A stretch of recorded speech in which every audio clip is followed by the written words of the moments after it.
Okay.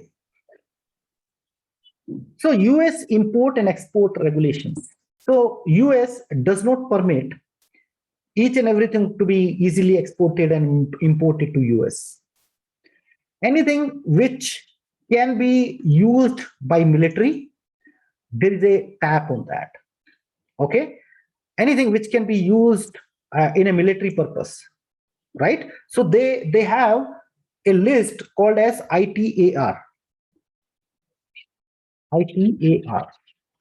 That means International Traffic in Arms Regulation. This is the regulation based on which this list is prepared.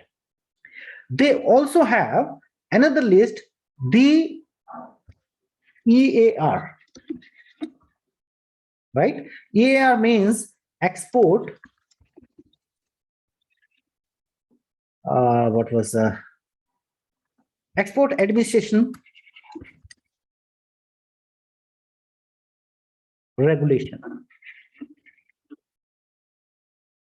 So they maintain these two lists. Okay, they maintain these two lists. So this particular list, it restricts export of some hardware and software. That is why we are studying it here. There may be other things also, weapons, this and that can be there, but we are talking from a cybersecurity perspective. So there may be some kind of hardwares like anything related to crypto, because crypto is required by military purpose as well, right? So they will restrict this, right? Similarly, any kind of software, encryption software, PGP was one of the case. Initially, PGP was not permitted to be exported from US. Later on, they came out with a commercial version, this and that. That is a different issue, right? Similarly, any kind of encryption algorithm.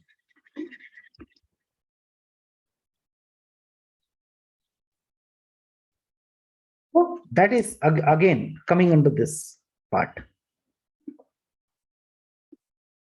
Make sense, guys?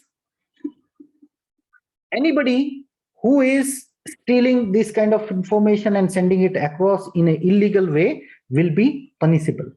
It will be a punishable offense.